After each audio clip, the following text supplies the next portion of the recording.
Oh, wow. Now, okay.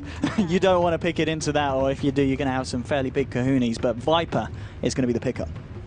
I do like this pick for the reasons that we just talked about, like TA, obviously not so great against Viper, especially if you are able to get your hands on a pooled sentry at the start of the game. It just means that TA can't really do much because of how good orb walking can be. Now, what they could do, if you're MVP Phoenix right now, is they could look to go back for something like Storm. Okay. And normally I would say that picking Storm against these types of heroes is risky because Storm still has a rough laning phase. Yes. But if you can, okay, never mind. There we go. Bamboozled again.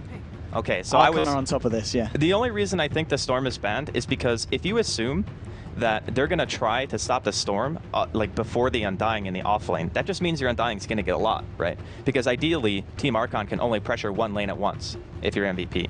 So if MVP are losing their off lane, that means they're probably doing okay mid. And plus, they have very little tools to deal with Storm during the super late game.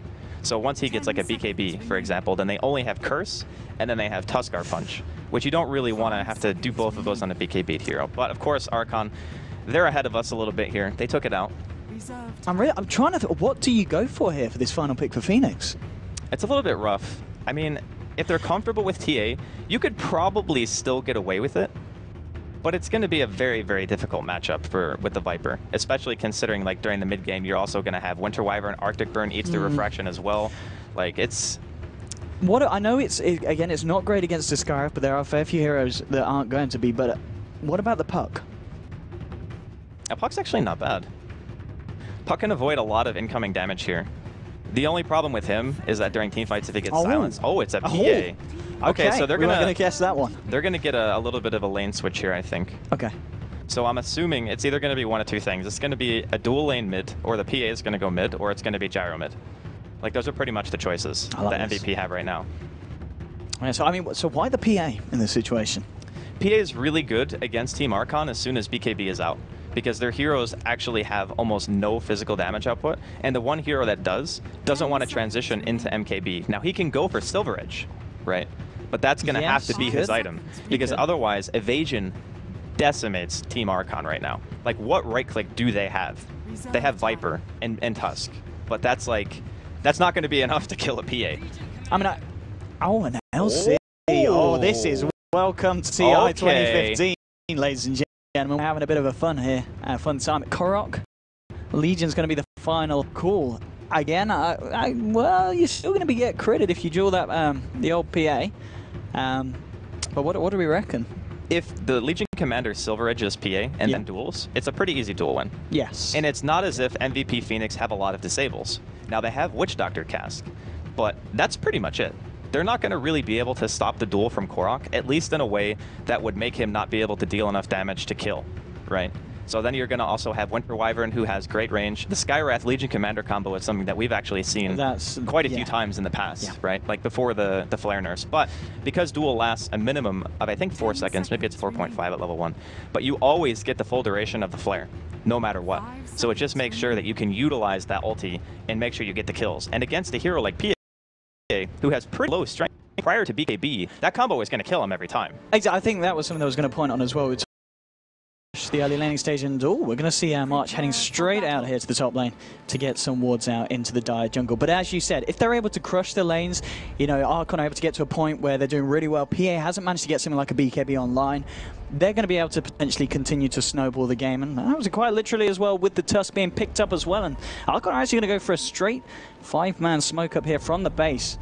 They knew that the Undying was going to want to get this warding out, and thanks to the TP, in fact, from March, he's been able to do that without being discovered at all if he heads straight back to get the block off. So, all in all, very nice play there from the Undying, getting that vision out straight away. Is he? Is he going to? Is he actually going to run right into him? If he gets snowballed, he's dead. He's so dead. Oh, God. The Undying, he's been spotted out. They're going to skill Ice Shards first to block him in the tree line. He's going to get a very nice 4-man decay off, but it's not going to be enough. March is going to fall down, and that's going to be first blood. They're going to Fogs on the Skywrath Mage. And why did he have to walk that way, Andy? Well, the smoke, the pathing that they took is pretty bizarre, right? Like, they walked across the river, they walked behind, they were going to go, like, for a dive behind the tier 1. He might have assumed that they were just either going for the rune or maybe even going for some kind of aggressive smoke, but I guess since the rest of the team didn't see him, the safer play, obviously, is to sit by the tower or to sit in the side of the woods. But, of course, hindsight's 2020. Yes. Yeah. Yeah, I mean, also, I want to mention, talking about the leeching commander, well, Febby coming up the lane here. He's going to bump into the old MSS and start getting the scout on.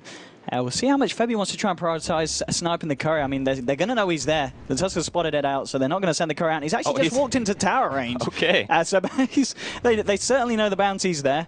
So the courier is pretty much safe and sound. And it looks like Fogs may even hang around there to be the courier to help out the Viper if he needs anything delivered. Now he's going to play it safe. And well, Febby heading towards the mid lane.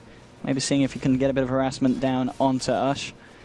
And just trying to help the lane out here for the PA. I mean, in terms of how the lane matchup goes, is this an alright time for the PA, or is she going to struggle a lot against the Viper? I mean, melee versus a Viper is never a nice lane. Well, the one thing about PA is, even though she is melee, she has daggers to throw, right? Like, off cooldown, you're going to be throwing daggers for CS. Once you get to level 3 or 5, you can typically get most creep kills, even up against a hero like Viper. The nice thing about PA, too, is she can jump on anyone, right? Like, you have that blink, and you're going to have the stifling dagger. So if you get an Orb of Venom up on Febby, you start hitting them, you throw a dagger. A hero like Viper actually cannot stand and fight that, which is why you see Fog rotating over to mid lane. He realizes that if they go all in on Ush, there is potential that MVP can just straight up kill him with a bounty and a PA. I mean, we've got the Scarf here as well, yeah, pressuring poor old QO here on the PA. And top lane, I mean, March, he's been able to get a little bit here. He's trying to do what he can to stop Korok's farm. I mean, it's 7 for 3 at the moment on the Legion, 6-1 on the Gyro down here. So similar stuff going on both sides, but a lot of focus around this mid lane, just trying to help this PA get this good start. I mean, in terms of lanes, who's going to be happy at this point? Do you still feel the lanes of Archon are just that little bit stronger? Well, for the time being, Archon are going to be winning top. Mid is pretty much a 50-50, and I'd say if you're PA in this game, trading even is a win. So, I mean, here you're going to see an example of what I mean. Like the Janata, he's going to blink forward, and I think he's just dead. He's going to go for it here on Ush, and Ush, he's got a salve. He might need to try and pop it. There's no point now here. They're going to dive, and they're going to get it. Febby should be able to just get out. He's got a Shadow. No! He is dead. But all in all, certainly worth it picking up that kill there and getting the old Viper there, helping out the PA in the mid lane. It's kind of hard to anticipate stuff like that because the PA can jump on you from so far away that you just have to play super far back. So I can't even really blame Ush too much for dying there. It's just a matter of maybe not being familiar with like that particular hero duo. Because honestly, how often do we see PA mid, right? It's not very common. So I think after that death, he'll realize the kind of potential that they have, and he'll probably respect the kill potential a little bit more. And now towards the top lane, we are going to see Febby head up there. There's also Skyrath wrapping around here, Fogged with the double damage. You're going to need to be a little bit careful here, March. He's got the Tombstone available if they want to try and kick it off with Febby getting the hits in, and he's going to drop it straight away, but with the Skyrath wrapping round, March getting low. He's got to decay in a couple of seconds. He's not going to be in time. They're going to keep Chell alive as he cold embraces himself, stopping Febby from being able to find the kill. Febby turning to Fog, pulling down the Skyrath, and the creeps actually help bring down the Wyvern. Korok, the Tombstone's going to be enough. They lose the Legion as well. It ends up being a 3 for 2. What a mess of a fight, and well, if you're not able to take down the Tombstone quick enough, that's what it's going to do in those kind of engagements. The one downside to that engagement for MVP is both their heroes were dead by the time the first hero of Archon died. So instead of getting some EXP, they really only got the gold for it. Yes. But still, like a 3 for 2 in that situation was fantastic. Like, no doubt about it, that was a good trade for MVP.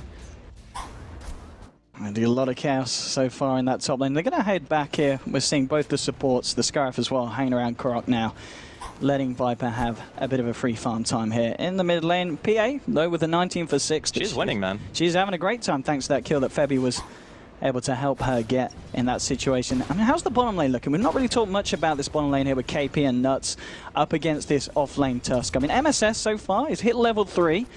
I mean, not funny yet. What's the Undying looking like in response? Yeah, he's hit level 4 thanks to that little bit of a fight that went on. So all in all, the off-laner, this Tusk not really doing a lot for the side of Archon so far. Well, I think he's just trying to wait it out, you know. Get to level 6. You can start rotating before that if you feel like you can. Oh, she's in a lot of trouble here. QO going forward here. There's going to be the backup of March and Nuts as well. There's no escape for the Viper.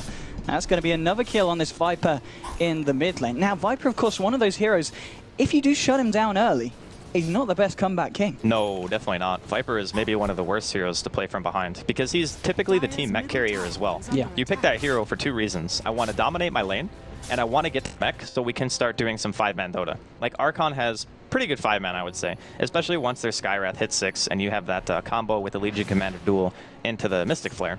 But because of the fact that MVP have picked a mid, it's a bit unconventional, but it has very good aggressive potential, right? So you can jump in anytime. If QO wants to go and he sees Febby there, they're going in. Oh, Febby wants to go for Fogty. He's got March. The tombstone will be dropped. Korok, he's going to be able to heal Fogged up here. Now Korok trying to turn it around. Going for Febby, and he might just get it because the dust was thrown out by the Skywrath. They'll bring down the Bounty Hunter. Nuts has rotated in now. Now can they take down Korok? Skywrath Mage is still there. Fogged on the sidelines. He's a little bit low. Got to be careful here at the decays. March is going to start diving this with the tombstone zombies. He might be able to. No, him and Nuts are going to back up. And maybe now Fogged, he's just going to send out the flare here. Korok. Now he's just going to go back to farming, but all in all, nice reaction there from Archon, keeping Fogged alive and safe and finding a kill and return onto the Bounty Hunter. That was a really nice play, actually. I think that dust hit him like barely just on the edge. Middle. He's going to go for Rush, but this time there's backup. Chad's there, trying to turn this one around, and now Tusk, MSS, he wants to join the fight. They'll take down the PL, they'll look for Febby as well. Dust is there, they'll get him, but KP coming in with a cooldown. Ush is getting low, they'll bring down the Viper. Looks like it's all it's going to be. He's trying to chase down Chad here. Can he find it? Yes, he can, because Nuts is there. The Ice Shards will hold KP back for a little bit, but not long enough. And they'll pick up a couple, and well, the rotations from both sides there. Fantastic stuff from MVP and Archon. Ending in for a 2-for-2, but the fact that KP was able to come on the jar and clean up, that's got to mean it benefits the side of Phoenix. Yeah, that was... it's close. It is very close, though, in terms of the goal next. I think the fact that the Gyrocopter was the one who ended up getting credit for the kills, maybe it's like barely advantage for MVP. Nothing really huge, though. The nice thing is that KP had enough presence of mind to know that, hey, I got level 4 Rocket Barrage, I got Call Down, I should have a TP. You know, there's going to be a lot of action mid. We know that QO and Febby have been pressuring Ush, so it's common reaction from Archon to try to stop it, and that's exactly what went down, right? So the fact that KP knows that in advance, okay, they're going to prioritize mid because of how much action's been there. I can just be ready for a counter gank, and that's the kind of strength that a Gyro gives you. I mean, so far, how's Korok doing in terms of farm? Just picking up the treads. They did lose the courier here on the side of Archon for a couple of minutes, so that's going to be a little bit of a downside for the team. Febby still yet to hit that level 6, of course. We're only 7 minutes in. It's going to be that crucial point where the Bounty Hunter is going to be able to make these fights, which overall, as we're saying, been fairly even in terms of gold swing. But if you've got a Bounty with track, suddenly you can't be taking even trades. The skirmishes are going to start to not favor Archon if they're losing the same amount of heroes even, right? Like, the only time I guess you could say an even trade is fine with track. Look at this top lane. Korok coming a little bit close. In comes the cast. The bouncer's going to be there. Maledict is onto him. He's going to look for the TP out. And, oh, is he going to be enough? Yes, he should be fine. The damage is not going to be enough for the Maledict. Healing up in the fountain there, but a little bit of a risky stuff here. Febby coming into the mid lane. Do they want to try and go for Rush? It's going to be hard because Chad is there. We'll have the Cold Embrace available as well, and that's going to be enough to stop any action from a PA and a Bounty Hunter because pretty much the majority they're relying on the physical damage. Yeah, the Cold Embrace is going to be great during the mid-game if the Winter Wyvern is in good position. That's the one thing about that hero that's so difficult. Winter Wyvern is one of the slowest heroes in the game, right? I think it's like 285 base movement speed. So you're very, very slow, but all your abilities have very long range. So positioning is key. You just need to make sure you're in the back line and ready to throw out that ultimate or your Cold Embrace if your carry is getting jumped on by the PA. Towards the mid lane, we're seeing Archon. They've got 4 heroes here. It is just Febby and QO here on the side of MVP Phoenix. They've got to be careful how far they push up this lane because Chad is ready. MSS actually teeping up to the top lane to join Korok here. Maybe seeing if they can turn it around. The cast is going to come out, and the Ice Shards, they're just going to catch Nuts. The stun will connect, and now with a Warrior's Punch, bringing him low. They get the jewel off with a heal from March. Oh, no. He's not going to rid the jewel. Korok, he might even die. No, he will find the kill on the Witch Doctor, but he's going to pay with his life. They've lost the Tusk as well. A 2-for-1, and that is, of course, with, well, no one winning the jewel there. So, again, I've got to say, MVP's play has been fantastic in reaction to what Archon had tried to do every time. Ush has now come in on the Viper, but I don't think you want to fight this. There's still people chasing this down. QO, he's going to go straight forward onto Fog. This time the Cold Embrace will be there to help him for the time being, but I don't know if it's going to be enough. Febby getting the slow on Ush. They'll blow up the Scarf Maiden. They want more. There's 4 heroes here. Archon, they need to get the hell out of there. Ush getting low. He's going to go down. It's going to be a killing spree for KP here on the Gyrocopter. And this is going to be the point of the game. It's getting a little bit scary. Febby, he is close to the level 6, getting that track online. And this time the fight heavily benefiting MVP Phoenix. MSS just bailed on the duel. Like, he just ran away. I don't know if he was expecting the Soul Rip coming out from March, but that definitely just turn the fight completely. Because maybe if the Soul Rip doesn't come out, they kill the Witch Doctor fast enough to just run away. But instead, the entirety of MVP reacts. They realize if the PA is there, their chasing potential is almost unlimited. Stifling Dagger only has a 6-second cooldown, and you can just keep spamming it, and your team gets closer every single time. And then with Gyrocopter's rundown potential with Rocket Barrage, you can chase across the entire map. Imagine how much worse it's going to be for Archon when that track comes out. Then you're just going to be getting chased forever. There's no way you're going to be able to run. Between PA, Stifling Dagger, and Track Vision, you can't get away. So they need to keep that in mind. The next few engagements, they need to be 100% sure that they're going to be able to get their kills. And it really feels like this point as well. They're going to push this middle tower, take it. No reaction from Archon, because I really don't know if they can fight 5-on-5. It's going to be very hard for them to take an engagement. With cooldown, it's pretty difficult to fight into, and the Witch Doctor also has to get up the Death Ward as well. Like right now, Nuts, I think he's like, yeah, he's 100 experience away from 6. And right now, MVP are just taking their time. They're pushing in the tier 1s. They've already gotten the tier 1 mid and the tier 1 safe lane at just 10 minutes in. So I'd say for now, they definitely have the majority of map control, and Archon are going to have to make a pretty good play to bring it back. Indeed, the sustain, of course, there with Nuts as well. With the good old Voodoo Restoration, and Fairby just keeping tabs on anyone that wants to dare come down here. MSS hiding up on the high ground. He's level 7. Brown Boots, 900 gold. Didn't really find a lot from that offlane. And we're only 11 minutes in. I mean, this certainly is MVP sticking to the game plan. You can tell that when they pick this draft, this is the kind of play style they wanted to go for. Well, if you look at the way that Archon are showing right now, I mean, they're going to be forced back as the majority of MVP are now making their way towards their own bottom tier 1. But Korok was showing in lane that entire time, and they saw MSS TP back. So they knew they could push to tier 2, because not everyone was there. And Febby, he is almost going to get caught here. They double sentry as well. That's unfortunate indeed, and it's unfortunately going to be to waste there. Sentries have been popped down quite a lot. The warding's not been too bad here from Archon. They've got a fair bit of vision of the Radiant jungle, but I guess it doesn't really matter when they're not in their own jungle and they're pressuring the lanes, which is exactly what MVP are doing here. Zoning back the side of Archon, creating the space to take yet another tower. And they may even look to just continue here for the tier 2 on this bottom lane. I wouldn't be surprised. The one thing they need to be wary of, though, if you're MVP, is Fog is now 6. Now, the Winter Wyvern, Chad, he's still level 5, but you cannot underestimate the damage combo that they have. If you get dueled into a flare, you're probably still going to die at this stage in the game. Now, QO is going directly for BKB. I think this is the 100% item build. Like, you absolutely need BKB against this combo because you are going to be, most of the time, the primary target, if not the gyro. But you're also easier to get to because you're melee, and they're assuming you're going to be jumping in, right? So I love the fact that QO is going this build. And the other thing, too, for Archon, Chad. QO going straight. He's got no mana. I mean, Chad. Oh, no, he had enough for the corner in place, but he doesn't get out now with the cooldown, the Death Ward. Korok's going to fly down there to a crit from the dagger, and now Usher's in trouble as well. This initiation range they've got potential with the track and the dagger from PA. You just cannot come near this lineup because you're just going to die. They're getting punished so hard every single time. They're even a little bit out of position. Like, Chad wasn't even on the high ground behind the tier 2. He was just standing there, waiting it out. There was a ward that got him spotted. He got jumped on, and they saw that he had no mana. QO was like, he's got enough mana for maybe one spell, right? And then he's dead. And plus, he's still not level 6. It's 13 minutes in. Oh, he still needs 200 experience. And just look, we've got to get the net worth up on this one. A 7.3k net worth on your Jaro. Yep. Is he just bought it? I was going to say he's got enough. With 13 minutes in, he's got a BKB, complete on top of the phase boots and Aquila. How do you fight this man? I'm kind of wondering that myself. I'm looking at this, and I'm looking at Archon's team. Now, their transition into mid-game is hoping that Korok can kind of snowball off of dual wins because of the Skywrath, right? And that's their game plan. Like, okay, we get our Legion Commander really farmed. He does all our physical damage for us. Our Viper is our mech carrier, but it's 14 minutes in, and this Viper doesn't even have half of his mech. Okay, he actually has more than half, but the real problem that Archon are running into is their heroes have a timing that they still have not hit. And these heroes are not good late bloomers. Like we talked about Viper and his not really good from playing from behind and Legion Commander needing to snowball. None of those things are happening right now. So their last line of defense is hoping, for whatever reason, that MVP try to push high ground maybe a little bit too early when your Winter Wyvern now finally has that curse available. That is kind of the game-changing ability right now, is that curse maybe into like a Mystic Flare or a duel into a Mystic Flare.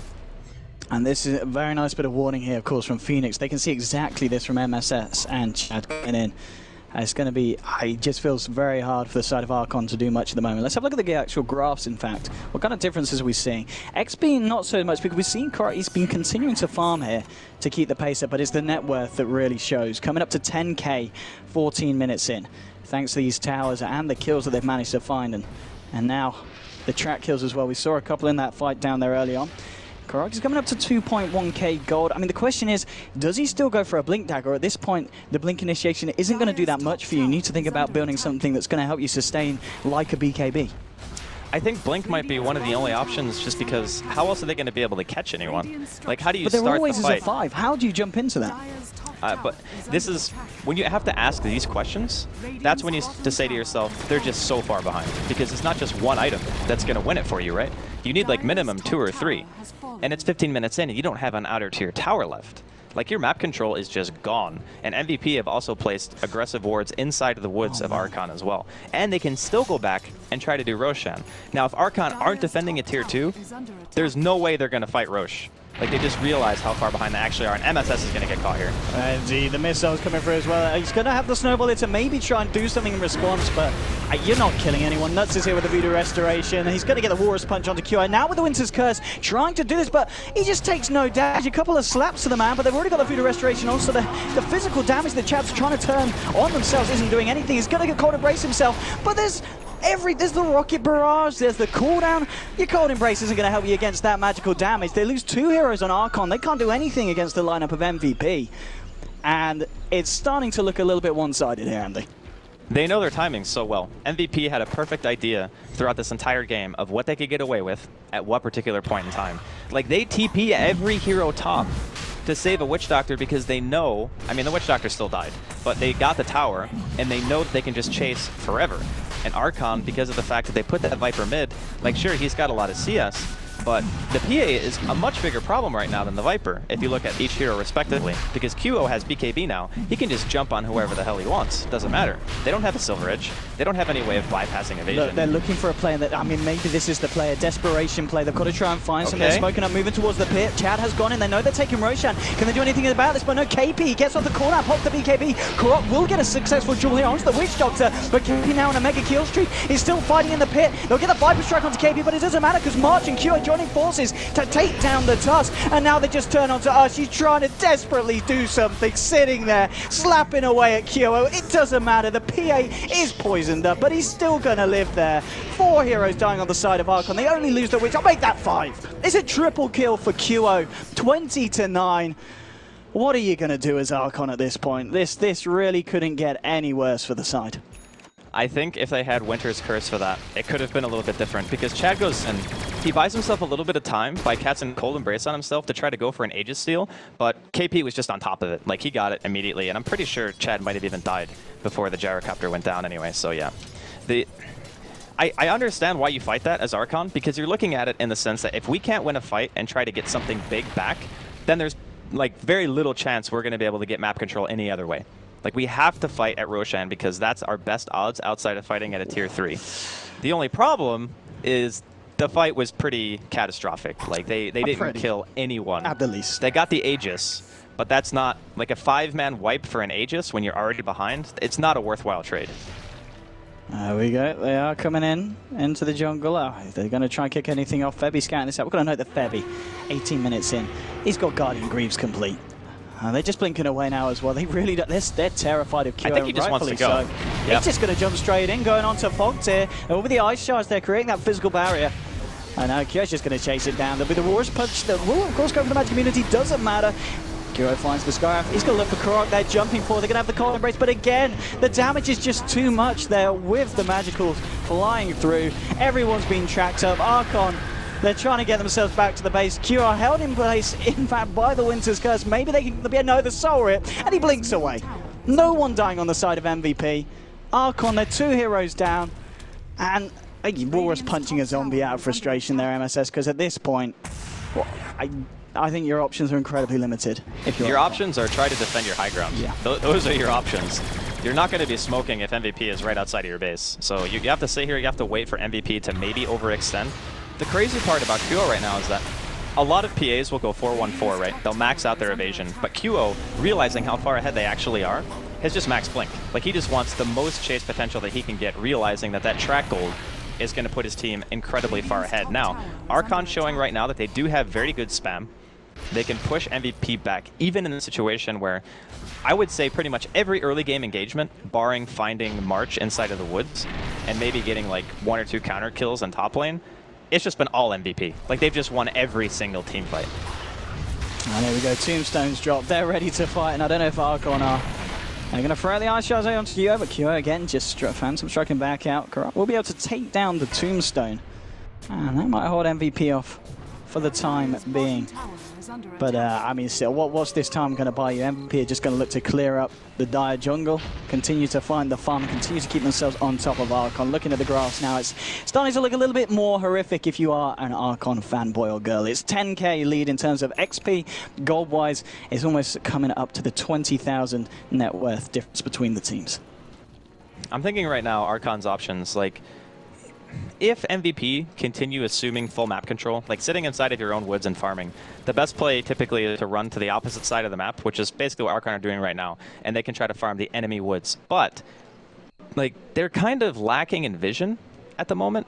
Like, they can see their own woods, but oftentimes when you ward your own woods, you run into the situation where you already know where MVP are most of the time. If you don't have any towers, they're going to be on your side of the map because they want to constrict your movement, right? They want to make sure you can't go out of base. So sometimes those wards don't really do too much for you right now. It's kind of like deceptive having that vision, and looks like MVP are looking to try to go high ground once again.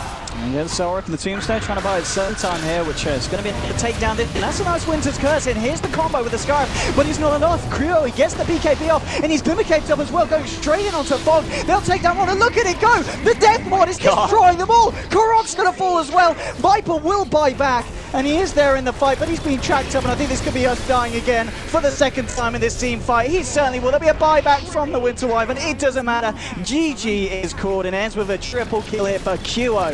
28-9. MVP will take the first game of this best of 3 series, and I've got to say, that was almost a flawless performance there from the Radiant. They just put on a clinic. Honestly, I would say that PA pick was a stroke of genius coming out from MVP. That was such a good pick. When I saw the Storm ban, I was thinking, like, what other hero kind of brings the same thing as a Storm? You got that great mobility. Your laning phase might not be great, but it's good enough.